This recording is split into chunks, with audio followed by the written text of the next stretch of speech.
Alfredo Verdoy Herranz nació en Alustante, señorío de Molina, y además de sus estudios de filosofía y teología comunes en la Compañía de Jesús, es licenciado en Historia y obtuvo su doctorado en la Universidad Autónoma de Madrid en 1990 con una tesis sobre la disolución de la Compañía de Jesús por la Segunda República Española y la consiguiente o subsiguiente incautación de bienes, que fue publicada por la editorial Trota en 1995. Durante el final de los años 80 y 90, Alfredo fue a la vez profesor en el Departamento de Historia Contemporánea de la Universidad Autónoma de Madrid y profesor en el Departamento de Historia de la Iglesia de la Universidad Pontificia Comillas, también en Madrid. En 1999 fue nombrado provincial de la provincia de Toledo y al final de su servicio como provincial pasó unos años aquí en Salamanca, fue rector de esta casa, que nos está acogiendo estos días, y al concluir su servicio de gobierno retornó a la enseñanza universitaria, en este caso ya concentrado en la Universidad Pontificia Comillas. En estos últimos años ha concentrado su investigación en el tema, o el periodo del que nos va a hablar hoy, que es el siglo XIX, y la realidad de la historia de la Iglesia en el siglo XIX y comienzos del siglo XX. También señalar entre su biografía, hay que resumir, no hacer un elenco de todas sus publicaciones, pero sí saber que, bueno, con motivo del año de los aniversarios de Ignacio Fabri Javier, nos regaló con una biografía de San Francisco Javier, el Molinero de Dios, y también añadir, y con eso concluyo, que desde hace unos años es también el director de Razón y Fe. Pues muchas gracias, Alfredo.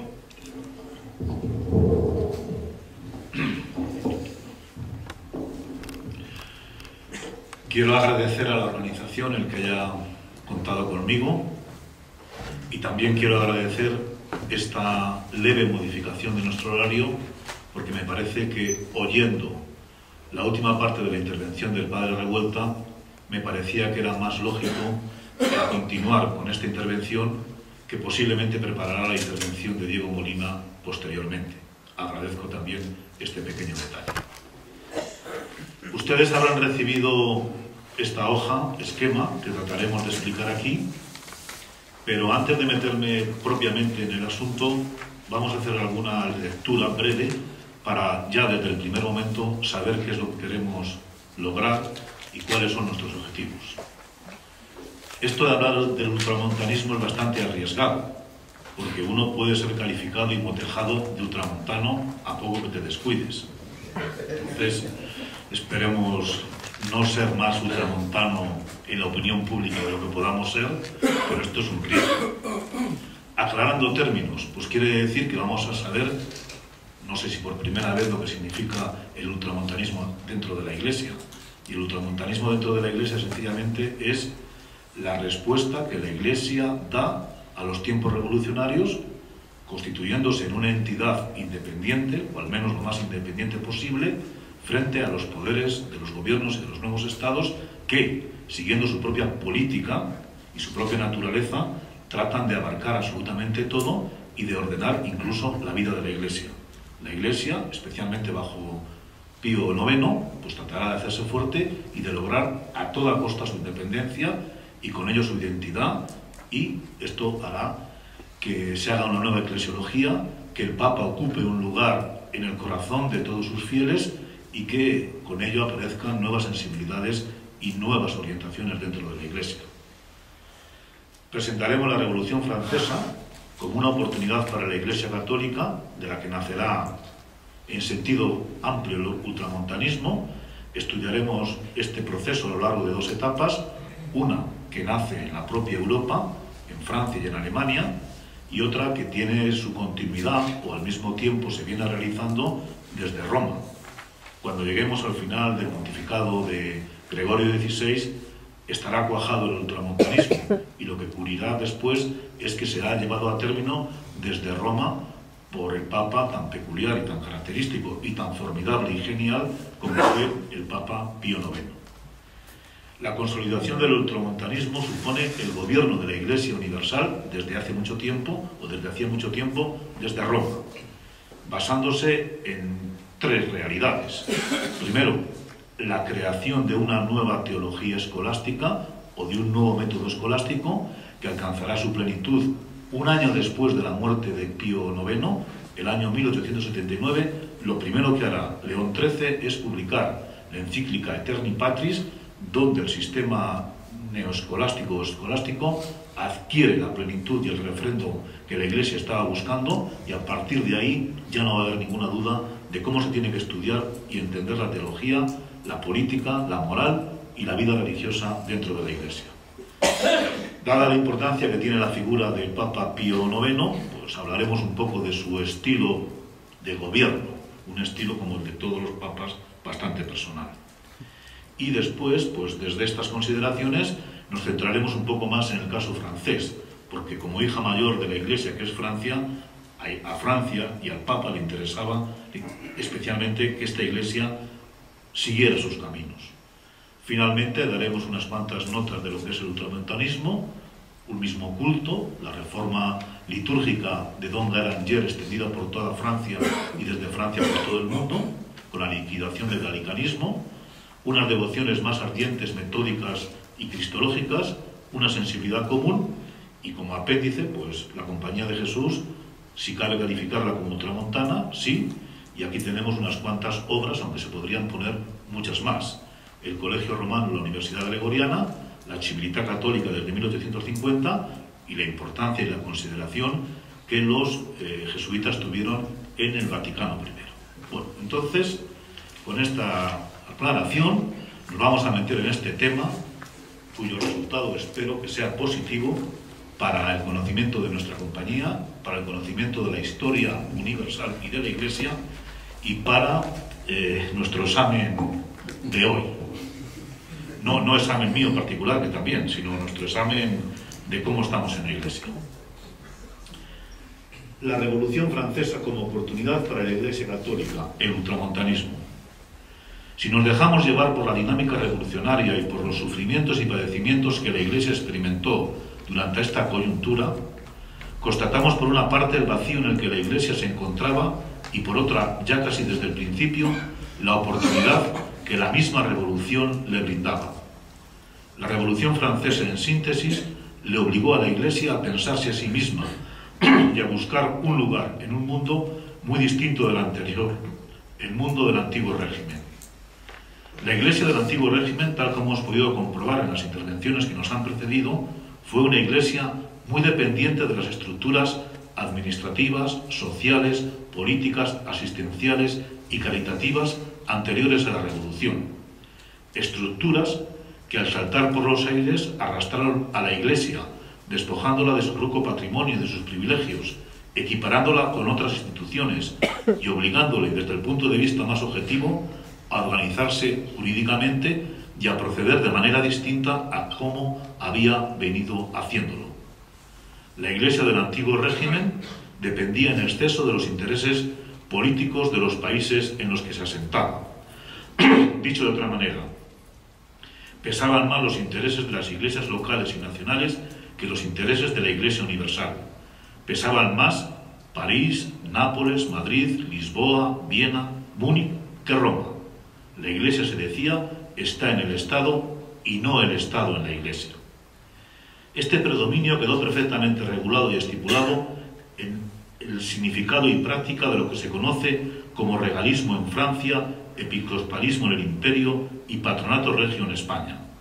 En el marco teórico y práctico de estos regímenes, los intereses políticos y económicos de los estados determinaban en la práctica la vida diaria de los sacerdotes, la liturgia, la teología, las devociones particulares de los fieles, así, y esto es muy importante, como la aceptación y puesta en práctica de las medidas procedentes de Roma.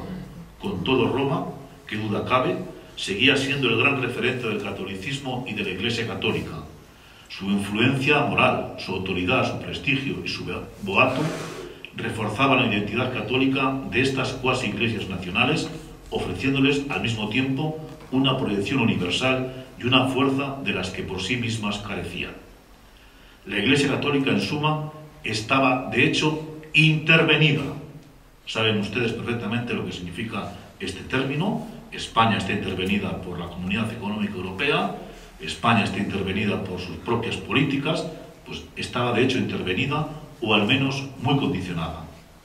En Francia pesaban, desde el año 1682, pesaron hasta el año 1853, los llamados 4 artículos galicanos, cuyo significado lo podemos resumir diciendo: el primer artículo, o por el primer artículo, la Iglesia de Francia rechazaba toda pretensión de soberanía temporal por parte del Papa. Lo primero que ocurrirá con la Revolución Francesa es que el dominio de los papas sobre Aviñón se va a liquidar. En segundo lugar, en lo referente al gobierno de la Iglesia se subrayaba y prefería el conciliarismo, o los restos del conciliarismo. En tercer lugar, la Iglesia de Francia afirmaba que el Papa no estaba por encima de los cánones del derecho eclesial, sino sometido a ellos. Su poder, incluso su poder jurisdiccional, estaba limitado por el derecho de la Iglesia y por los derechos de las iglesias particulares, sus usos y sus costumbres. En este sentido, la Iglesia era superior al Papa. En cuarto lugar, el cuarto artículo, la Iglesia de Francia limitaba también el poder absoluto del Papa en el campo magisterial. El Papa no podía innovar en cuestiones de fe sin el consenso, apoyo y reconocimiento de toda la Iglesia. En lo que respecta al nombramiento de obispos y dignidades, altos cargos eclesiásticos, la intervención de Roma era muy limitada, prácticamente nula, solamente de reconocimiento. La Iglesia francesa se administraba desde Francia y a nadie ajeno a ella debía dar cuenta. En consecuencia, y lo hemos visto estos días, a nadie le puede extrañar el que ante medidas tan injustas e inicuas como las aprobadas por Clemente XIV con respecto a la Compañía de Jesús, casi nadie protestara y se llevara a cabo pacífica y rápidamente. Algo parecido acontecía dentro de la organización de la Iglesia del Imperio Alemán, lo que se conoce como el episcopalismo alemán. Tras la firma del Concordato de Viena de 1448, la Iglesia alemana frente a Roma era una propiedad más del Colegio de los Príncipes Electores, especialmente los arzobispos de Mainz, Colonia y Trèves, que de la Iglesia de Roma. Estos y otros príncipes acabaron arrogándose derechos a la hora de elegir y nombrar sus respectivos obispos y arzobispos. Miraban más por los intereses de sus familias que por los intereses de sus iglesias, más por los intereses del imperio que por los intereses de Roma. Se atribuyeron el llamado poder de dispensar del derecho eclesiástico común. Los obispos podían dispensar a sacerdotes y laicos en las normas del derecho canónico, especialmente en todo lo referente a las dispensas matrimoniales, con lo que su cuenta de resultados económicos se acrecentaba. En Alemania, afirma nuestro compañero el alemán Schaap, los príncipes obispos alemanes trataban de conseguir para la Iglesia del Imperio aquella autonomía relativa que en Francia y en España estaba garantizada por un fuerte poder real. Muy ligados a este derecho estaba su esfuerzo por controlar, en este caso disminuir, la jurisdicción de las nunciaturas y del nuncio. Al nuncio y a las nunciaturas se le ponían límites. Los representantes de Roma eran más nominales que reales. Con la Revolución Francesa, todos estos regímenes y comportamientos se vinieron abajo. Mientras el episcopalismo, al insistir de manera excesiva en la constitución de una iglesia particular y al defender un cierto inmovilismo de clase, caía derrotado y entregaba el poder del que había gozado durante tanto tiempo a las nuevas fuerzas políticas y sociales, el galicanismo, siguiendo su propia dinámica, acabó siendo integrado en el nuevo régimen republicano francés. Dicha integración, no lo olvidemos, vaciaba su sentido religioso y pastoral y, sobre todo, dejaba a la Iglesia de Francia a merced de las necesidades siempre cambiantes e interesadas del nuevo gobierno francés.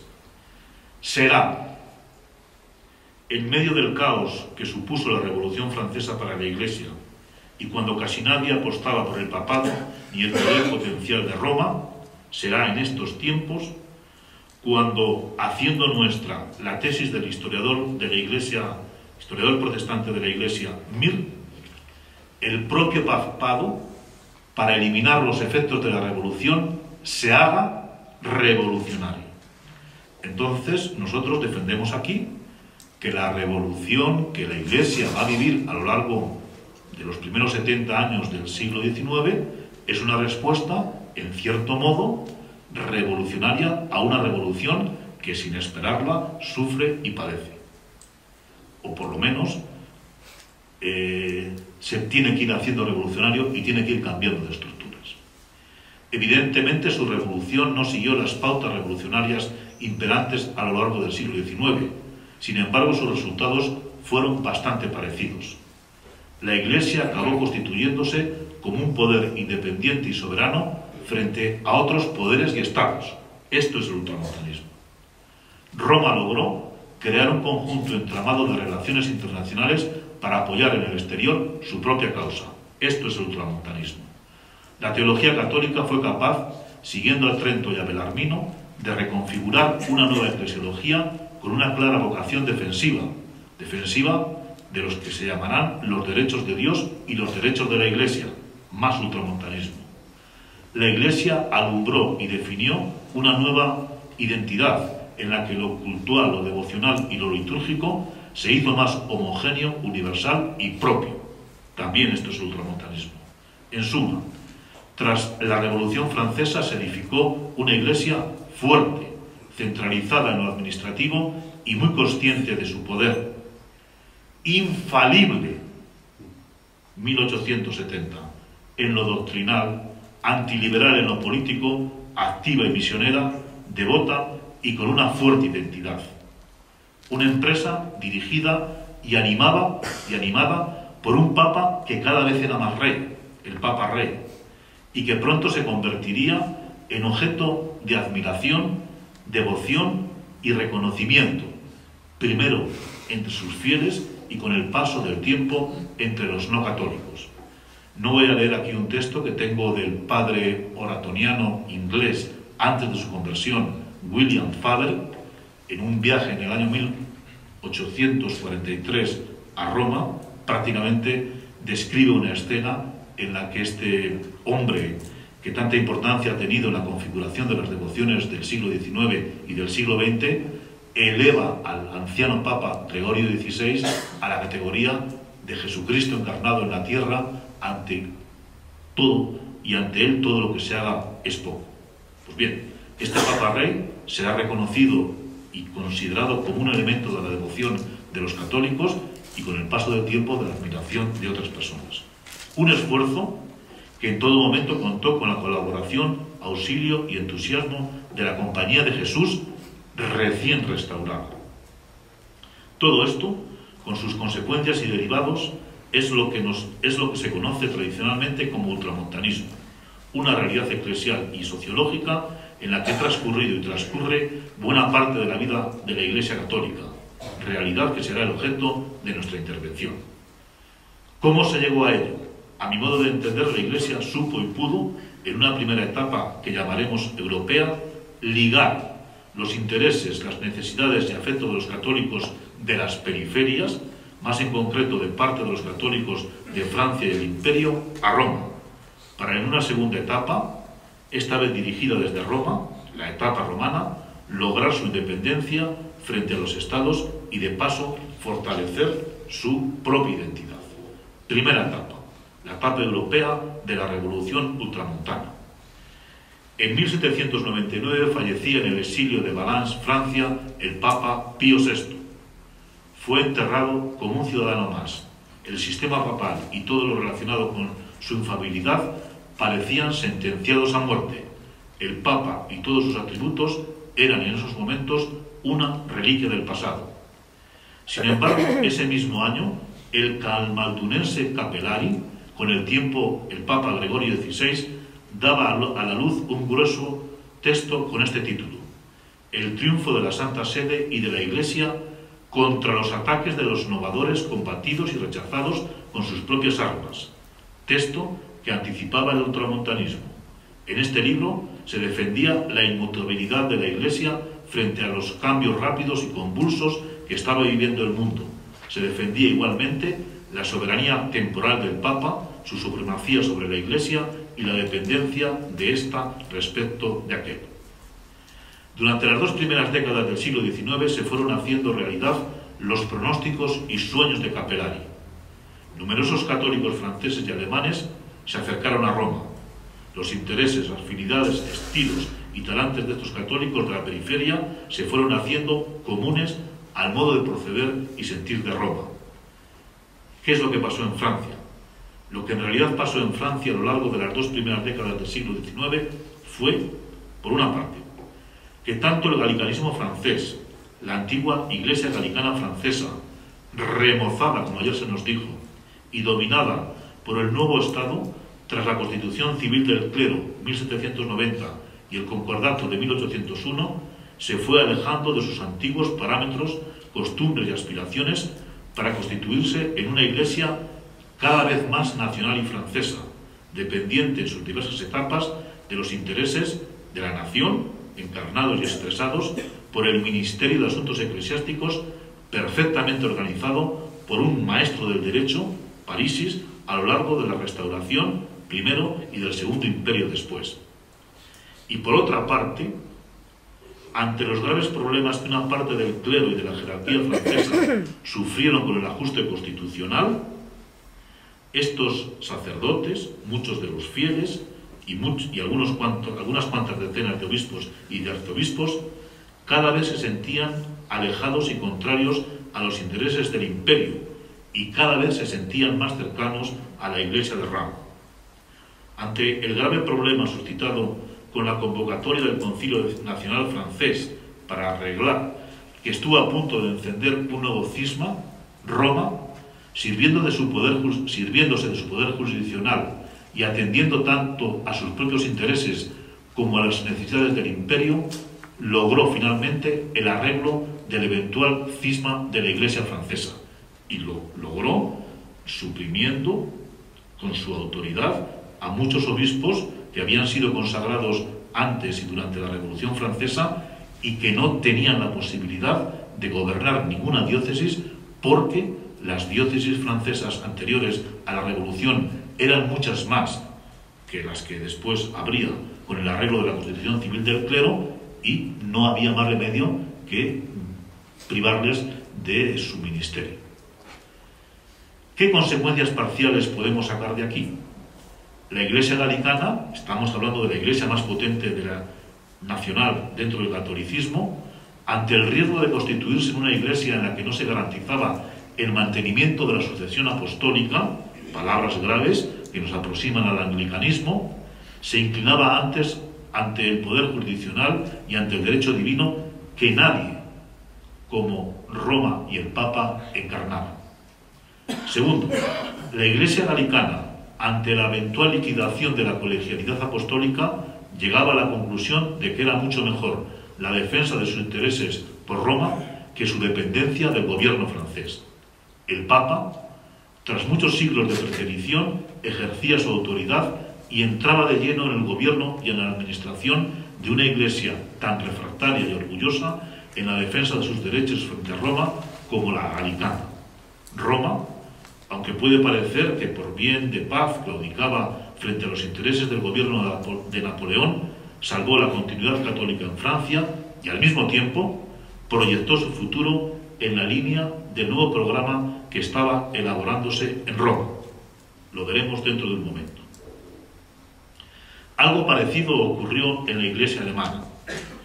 Tras la desmembración del imperio, la secularización del imperio en 1803 y los repartos territoriales acordados en el Congreso de Viena, a la Iglesia episcopal alemana no le quedó más remedio que acomodarse a los planes de Napoleón. Planes que no eran otros que la creación de iglesias regionales aisladas, libres e independientes entre sí, y para más INRI, muy debilitadas y dependientes de la burocracia estatal.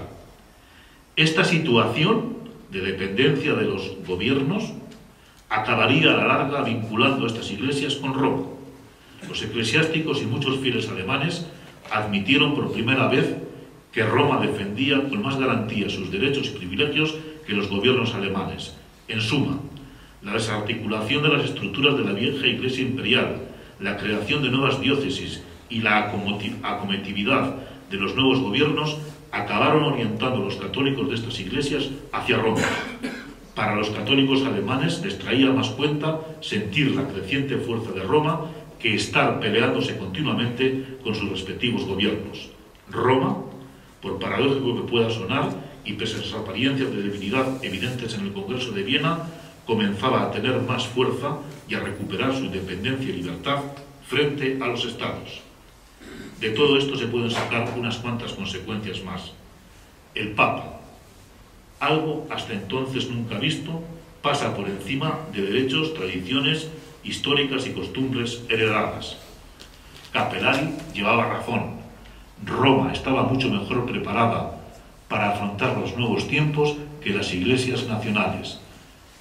Los nuevos tiempos, las nuevas formas de gobernar, la inicial globalización y sobre todo el abandono de un cierto complejo de inferioridad a la hora de entender su misión por parte de la Iglesia frente al mundo, hundían los fundamentos del ultramontanismo, ponían las bases del ultramontanismo. A esto debe añadirse otra corriente de pensamiento de esta época. Este primer giro tras los montes de los Alpes, hasta Roma, que esto es lo que significa etimológicamente el ultramontanismo, estuvo acompañado por un inicial clima de opinión en parte ajeno a la Iglesia, que reclamaba frente a los efectos revolucionarios y como piedra angular del nuevo orden por revolucionario la autoridad del Papa. Entre 1810 y 1820 comenzaron a publicarse traducciones italianas ultramontanas promovidas por los jesuitas. Pero en el año 1819, el enseísta francés Joseph de Maistre daba a la luz su libro del Papa.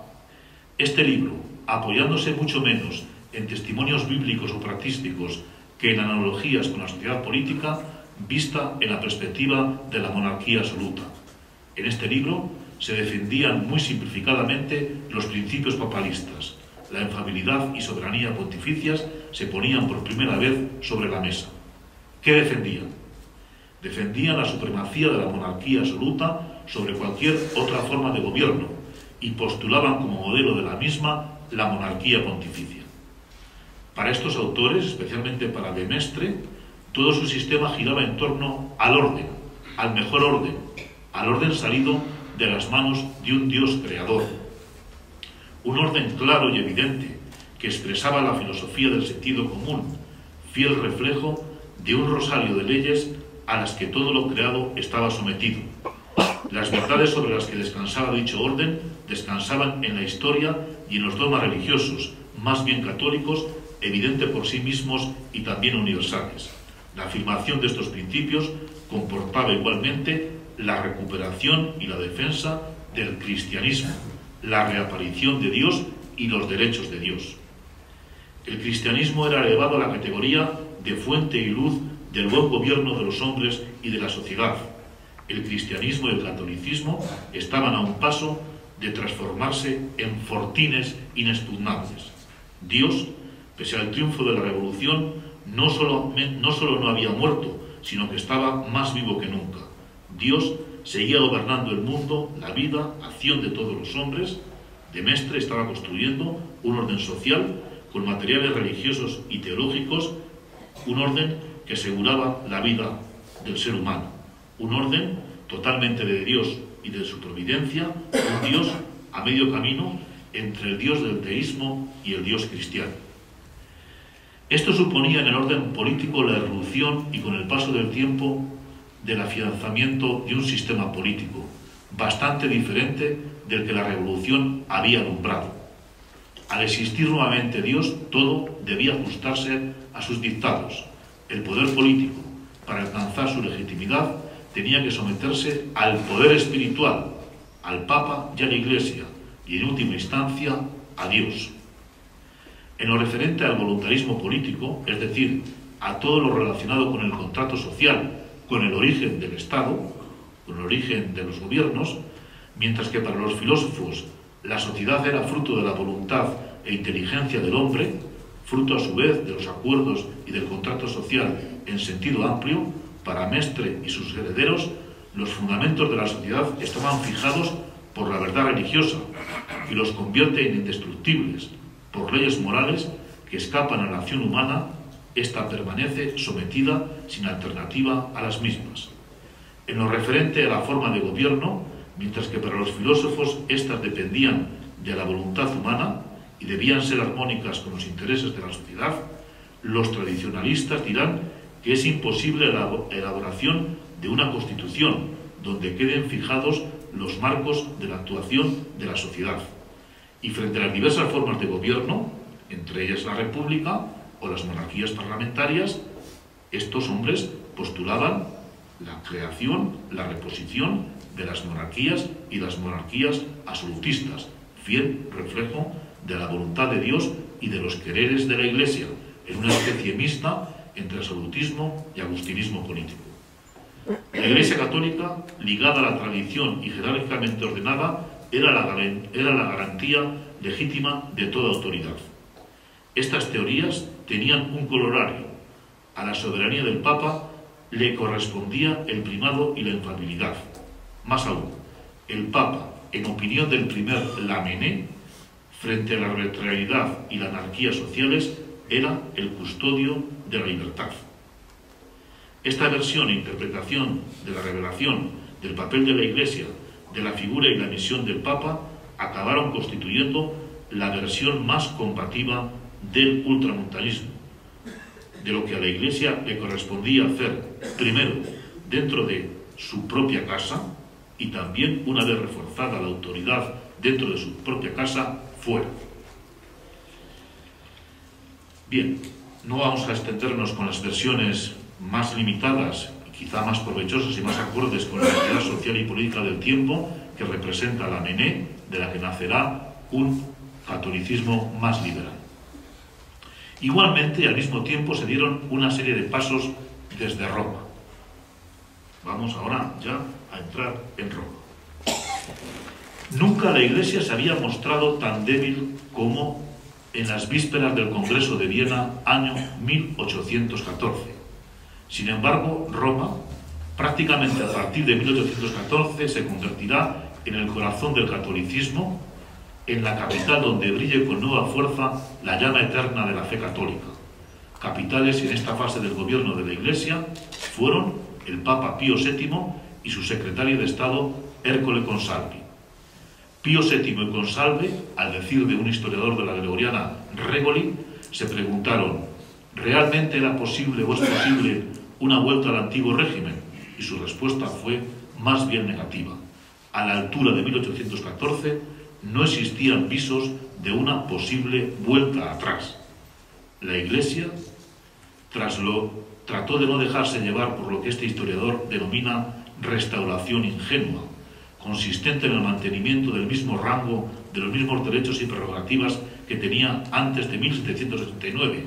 Convenía, pues, adaptarse, salvando los principios, a las nuevas realidades.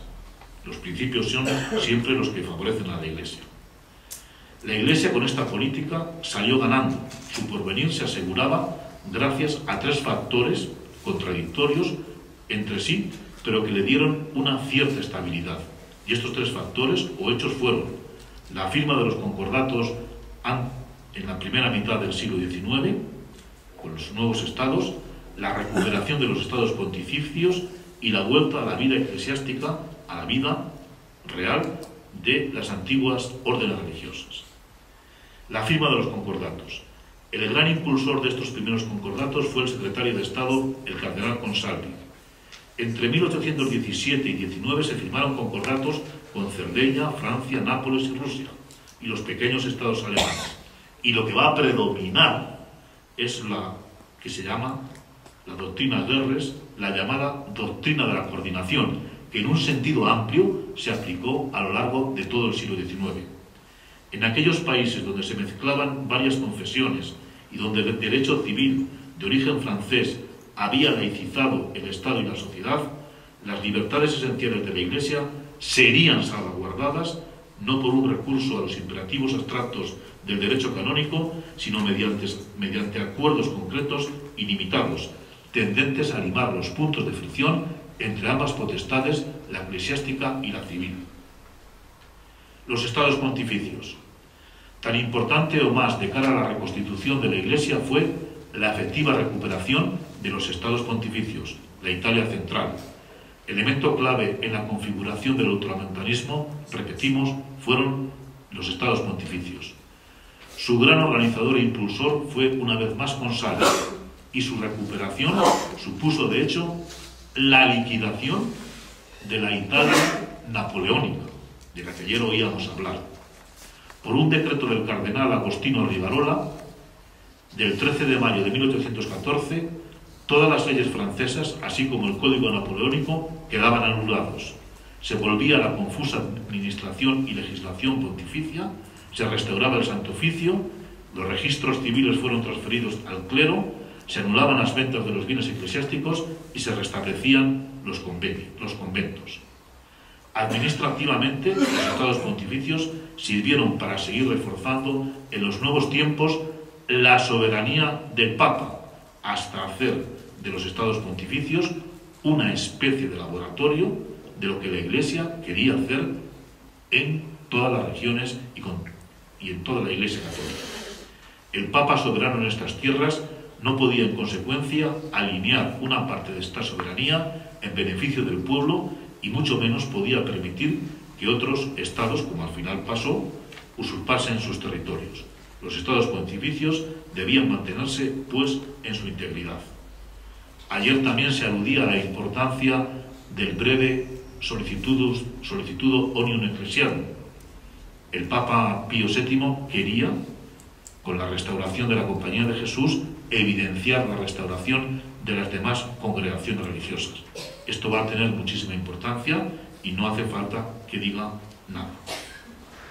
Esta labor fue seguida, fue continuada, fue promovida por los llamados papas celantes, que desde luego serán el Papa León XII, el Papa Pío VIII, aunque menos, y también el Papa, sobre todo, Gregorio XVI. ¿Qué les debemos a estos papas? Prototípico de esta tendencia fue el sucesor de Pío VII, el cardenal de la Genga, el futuro León XII. Durante su gobierno, la confusión entre el fuero civil y el eclesiástico permaneció en pie. En lo que respecta a la restauración de la Iglesia, León XIII, amén de mantener muy estrechas relaciones con los más duros representantes del ultramontanismo francés, se tomó muy a pecho el elevar a la Santa Sede casi como a la única garante de la doctrina. Condenó el indiferentismo, es decir, la libertad religiosa, y la masonería, el galicanismo, el josefinismo, el totalitarismo y sobre todo el liberalismo. Su encíclica Ubi Prumum acabará siendo paradigmática en la condena del liberalismo. Frente a estas doctrinas defendía la fe divina y la Iglesia católica como único lugar de salvación. Fuera de ella nadie podía salvarse. Con idéntica pasión denunciaba los peligros que entrañaban la existencia de las llamadas sociedades bíblicas. Esta encíclica se proclamaba por activa y por pasiva. En esta encíclica se proclamaba por activa y por pasiva la naturaleza invencible de la Iglesia y la importancia que dentro de ella le correspondía al sucesor de Pedro. Era necesario respetar la autoridad de la Iglesia querida directamente por Dios. Los príncipes, como prueban la razón y la historia, debían defender la causa de la Iglesia y debían tener muy en cuenta su autoridad. De hecho, nunca sería posible dar al César lo que es del César si no se daba antes a Dios lo que era Dios, y el representante de Dios era el Papa. En el año 1824 se publica la bula Quod Divina Sapiencia. Se restauraban los estudios universitarios en los estados pontificios y se le encomendaba a la Compañía de Jesús la gestión y la docencia en el Colegio Romano. Muy en consonancia con sus deseos de hacer de Roma la capital del catolicismo y en contra del Colegio Cardenalicio, organizó la celebración del Año Santo de 1825, todo un éxito para Roma. Comenzaba el populismo de los papas y con él la devoción hacia su figura. En línea con el control de la Iglesia y con el santo propósito de reformar los abusos del clero, creó un cuerpo de visitadores apostólicos y con ello muchos vicios que en la Iglesia se han mantenido a lo largo del siglo XIX y del siglo XX. La delación, el espionaje y la denuncia, a veces sin razón. Su sucesor Pío VIII, en su primera y casi única encíclica, la Traditi Humilitati, En 1929 afirmaba que uno de los grandes males de los nuevos tiempos era la lucha de los malos contra la religión. Y a partir de ahora nos encontraremos, ya antes, pero ahora ya siempre, con la palabra religión siempre escrita con mayúscula. ¿Cuál quiere decir? Como objeto de devoción y como objeto de sumisión. Estas tendencias se pronunciaron todavía más, si cabe, durante el pontificado de Gregorio XVI, nuestro conocido teólogo, el camaldunense Mauro Capellari.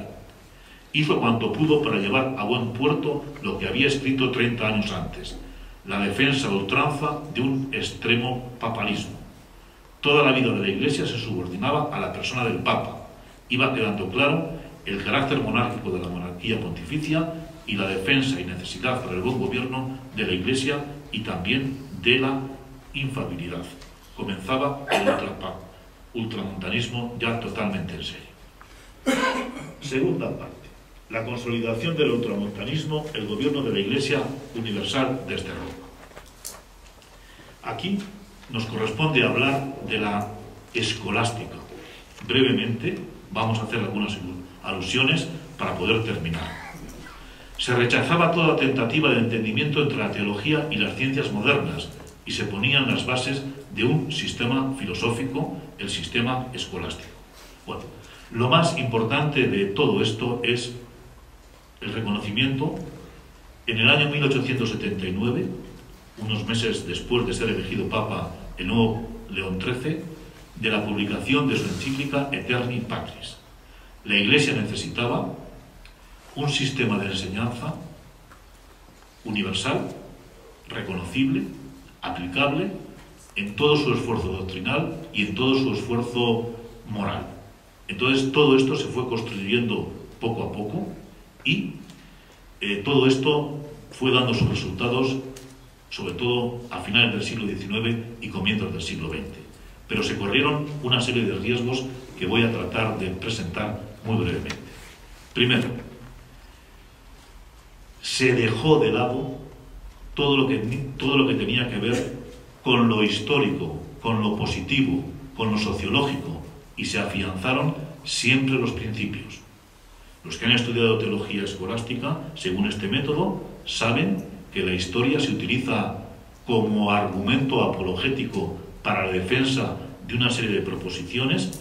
Esas proposiciones deben ser sacadas adelante y esas proposiciones harán que se modifiquen los hechos para defenderlas siempre y para tenerlas muy en cuenta.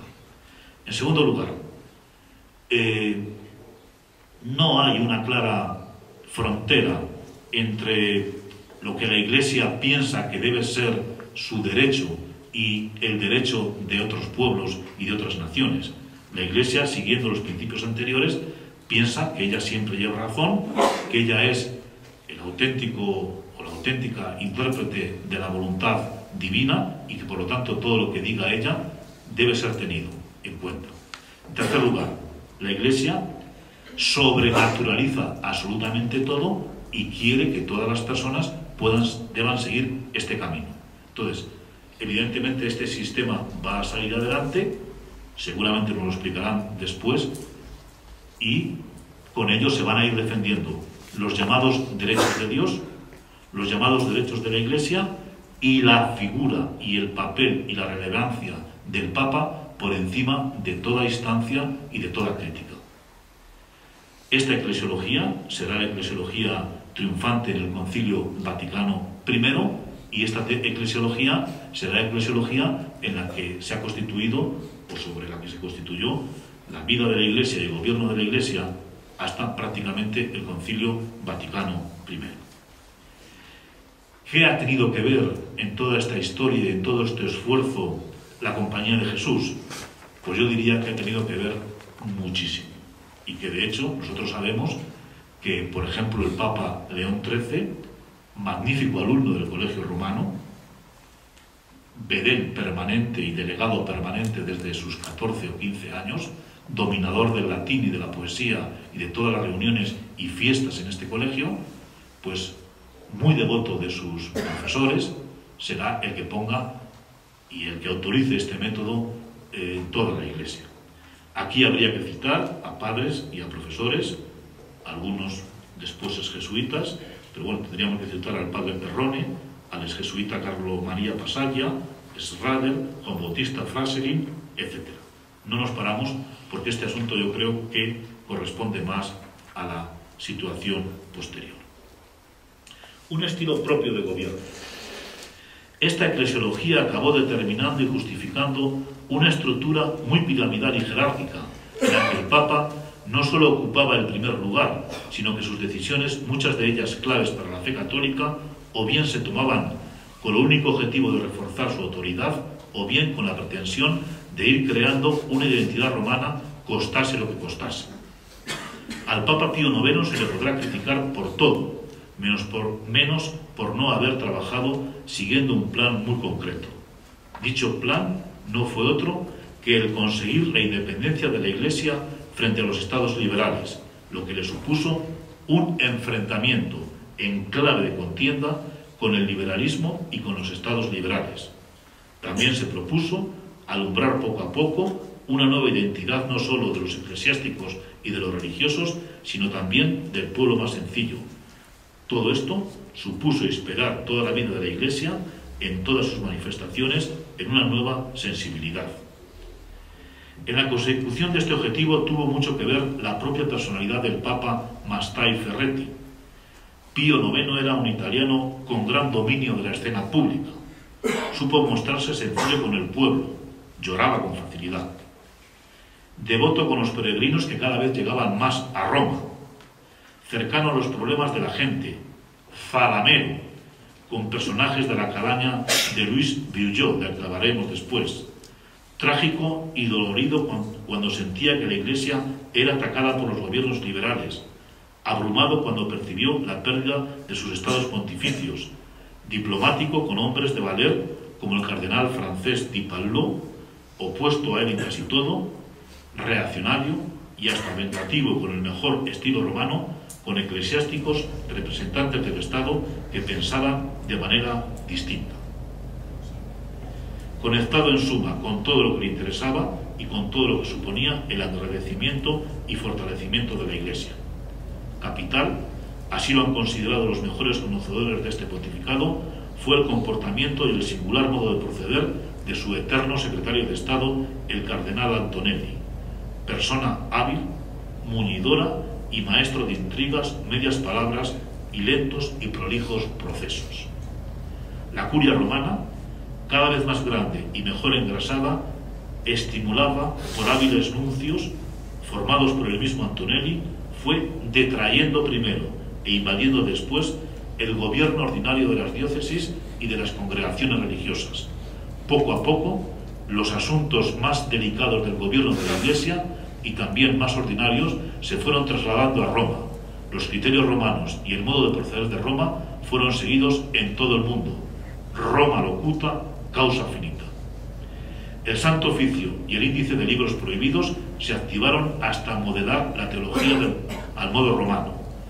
Las congregaciones de religiosos, aun cuando gozaron de una relativa independencia en el nombramiento de sus respectivos generales, estaban obligadas a comunicar rápidamente la elección de sus generales y sin su permiso no podían habilitar o investir al que habían elegido.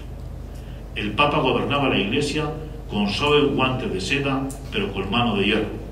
Si a todo ello se suma el hábil uso de los incipientes medios de comunicación, los beneficios y mejoras del transporte, el llamamiento cada vez más frecuente a Roma de algunos obispos y arzobispos, casi siempre los mismos, para evacuar consultas y lo que se ha venido llamando la devoción al Papa, caeremos en la cuenta de la actuación monárquica sin paliativo ni restricción alguna del primer Papa Rey y de la historia contemporánea de la Iglesia.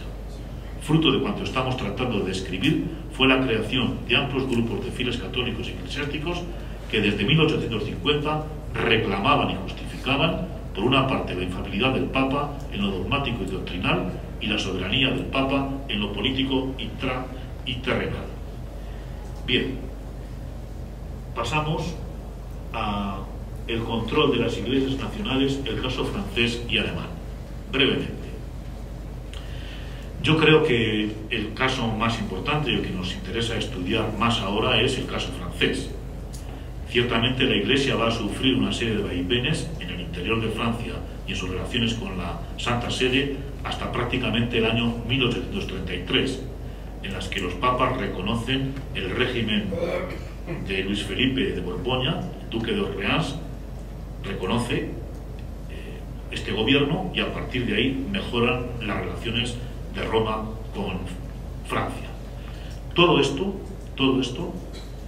dio lugar a una fuerte división dentro de la Iglesia de Francia, una división en la que hay una parte cada vez más menguante de personas que siguen defendiendo las tradiciones gallicanas y una parte muy combativa de los que defienden las tendencias ultramontanas.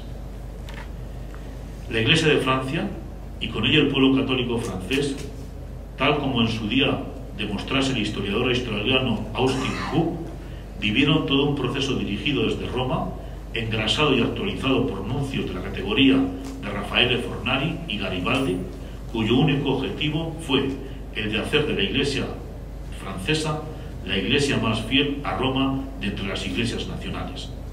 Poco a poco y muy lentamente, la teología galicana, la que enseñaban los miembros de San Sulpicio, se fue liquidando. Fueron condenados por el índice en un principio las obras del sabio escriturista Lequé y del historiador Goethe. Más adelante, la clásica teología, estudiada durante muchísimas generaciones, del oratoniano Louis Bailly, y el Diccionario Universal de Historia de Geografía de María-Nicolás Vuillet. La teología que se quería era la que se diseñaba en la redacción del diario L'Univers y la que orientaba desde las páginas del corresponsal de Roma, Vuillot, y otros sujetos. Vuillot, el director del Univers, y los redactores del corresponsal se convirtieron no solo en denunciadores de todo aquel que no se mostrase de acuerdo con Roma, no alabase al Papa, no celebrase por el rito romano o fuese crítico con las nuevas autoridades jerárquicas de la Iglesia. Vuillet, un neoconverso, en momentos de exaltación pontificia, tenía la costumbre de escribir el San Pedro en lugar del Santo Padre. El Papa es en adelante, se decía, una persona de la Trinidad, el Verbo encarnado que continúa en la historia. Nunca la Iglesia francesa había caído tan baja y nunca la Iglesia francesa se vio tan dividida. La encíclica Inter Multiplicis, año 1853, con un lenguaje muy ambiguo y demasiado espiritualista, orientaba la Iglesia de Francia hacia el ultramontanismo. ¿Qué ocurre en Alemania? En Alemania se da una lucha, quizá menos espectacular que la que acabamos de presentar muy someramente, una lucha en la que ganan los representantes de la Iglesia romana en Alemania y logran hacer, y esto es muy importante también para el ultramontanismo, logran constituir un catolicismo popular gobernado e inspirado por activos sacerdotes y por celosos obispos, engrasado continuamente por actos religiosos y deseosos de ganar la escena pública y con una constante formación y multiplicación de la buena doctrina y las buenas costumbres de la Iglesia en miles y miles de revistas, pequeñas y grandes, que dan un contenido muy popular, muy combativo, muy apostólico y muy generoso a esta Iglesia de Alemania. El triunfo del ultramontanismo va a suponer un mismo culto, unas devociones más ardientes, metódicas y cristológicas y una sensibilidad común. Hablemos brevemente de esto. En Francia, más que en ningún otro lugar, se inició una verdadera cruzada para imponer, utilizando la fuerza y todo tipo de coacciones y estrategias, el culto romano, la liturgia romana, el canon romano. Sus impulsores no fueron otros que los primeros discípulos de Lamennais. Su líder natural e inquebrantable fue el propietario y más tarde benedictino abad de Solesmes, don Prosper Guéranger, y sus seguidores más acérrimos, el padre Voltaire espiritano y el giróvago y predicador ambulante Combalot. Este último se dedicaba fundamentalmente a llegar a las casas de los párrocos donde iba a predicar y a quemar delante de él y de sus fieles todos los libros que no estuvieran de acuerdo con Roma. Los esfuerzos de Guéranger tenían dos objetivos: El primero y principal, unificar, siguiendo en todo, lo más al pie de la letra, los cánones y las rúbricas y las palabras de la liturgia romana. Una liturgia en la que se transmitiera la antigüedad, la pureza, la belleza, el espíritu de la antigua iglesia romana. Geranger, autor de importantes textos como el año litúrgico, expurgó y exhumó textos antiguos de la literatura romana, de la liturgia romana, trató de adaptarlos a los nuevos tiempos. En su esfuerzo adaptativo no quiso tener en cuenta la historia ni las particularidades celebrativas. Y el segundo objetivo, no lo olvidemos, en conexión con todo lo que hemos dicho anteriormente, era la liquidación para siempre de la liturgia galicana. No tenía sentido que en algunas diócesis francesas hubiese 2 y hasta 3 liturgias diferentes. No tenía sentido que la liturgia de París fuera más importante que la liturgia de Roma. Pero más allá de la unificación de la liturgia romana, objetivo en el que no se escamotearon esfuerzos, lo que se quería era ensalzar a Roma, ensalzar el sacerdocio católico, ensalzar al celebrante, que era por antonomasia el Papa, modelo de devoción e inspiración de todo errante. Con la unificación de la liturgia vendría la introducción del canto gregoriano como expresión de un mismo sentir y gustar como expresión de un modo de rezar antiguo, puro y neto. Unas devociones más ardientes, metódicas y cristológicas. Para el gran historiador belga Roger Aubert, una de las manifestaciones del triunfo del ultramontanismo fue la transformación interna del catolicismo en los países del norte de los Alpes, empezando por Inglaterra, continuando por el Imperio Alemán. Lentamente se fue imponiendo también en estos lugares una piedad de tipo italiano, más indulgente, más superficial, tal vez, pero también más humana y más popular, que daba más importancia al sentimiento y a la necesidad de exteriorización, basada al mismo tiempo en una mayor frecuencia de los sacramentos y en la multiplicación de determinados ejercicios piadosos. El rigorismo, la dureza, el purismo moral comenzaban a resquebrajarse y a cuartearse, y comenzaba a aparecer una religión más cerca del corazón. Clave en el tránsito de estas devociones fue la importancia y la impronta de San Alfonso María de Ligorio, muy bien adaptado por los jesuitas y por el padre Frasinetti en estos momentos.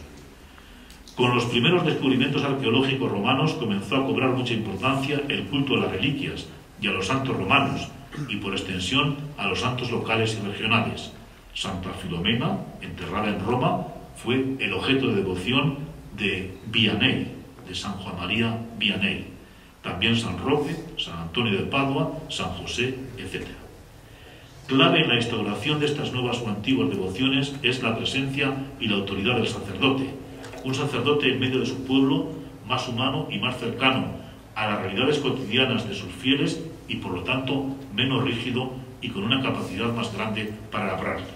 Pero quizá lo más importante fue la recuperación de Cristo y la cristología en la vida y práctica del cristianismo. Gracias a la vuelta de Jesucristo se opera el paso de un Dios temible a un Dios amor que ha dado su vida por los hombres. Dicho de otra manera, se pasa de una concepción más teocéntrica, donde el acento se pone sobre el Creador, a una concepción cristocéntrica, donde el acento se pone en el sacrificio y en el amor del buen Hijo, del buen Jesús, en el amor del sacerdote, que hace que descienda la gracia de Dios sobre los hombres. Concebir a Cristo como sacerdote hizo que los sacerdotes se sintiesen y fuesen vistos como buenos pastores, pastores de almas, especialmente de los pobres, de los enfermos, pero siempre desde Jesús. Y todo esto queda expresado en el culto a la Eucaristía, en la comunión frecuente y en el culto al Sagrado Corazón. Algo de esto puede decirse también en torno a la importancia que van consiguiendo la Virgen María con muchas fiestas marianas, con el rezo del Rosario y con la multiplicación de apariciones. Finalmente, todo esto se traduce en la elección y construcción de nuevos templos, nuevas iglesias y nuevas ermitas, cuyo objetivo no era otro que ganar el espacio público y enraizar la religión en el suelo. Una nueva sensibilidad, la resumimos en 3 palabras: fidelidad a Dios, a la Iglesia y al Papa, perseverancia y constancia en la lucha, y emoción y devoción cristianas en la vida diaria. Por último, algunas de las manifestaciones de este ultramontanismo en la historia de la Compañía de Jesús. Todos sabemos la importancia que ha tenido y sigue teniendo el Colegio Romano en la Universidad Gregoriana. El año 1824 le encomendaban de nuevo a la Compañía de Jesús esta importante misión. Todos conocemos, desde el año 1850, la importancia de la Civiltà Católica, órgano de expresión del Papa, donde se adelantan los grandes temas que se quieren debatir desde la Iglesia y donde se juzgan y se dan las opiniones que la Santa Sede cree ante los nuevos acontecimientos. Y finalmente la intervención de algunos destacados jesuitas en el Concilio Vaticano I. No olvidemos que el cardenal Meni, uno de los hacedores del Concilio Vaticano I, y el obispo de Maguncia, junto con el padre Matteo Liberattore, se juramentaron ante la tumba de San Pedro, antes de comenzar el Concilio Vaticano I, que el Papa tenía que ser infalible y que había que conseguirlo fuera como fuese.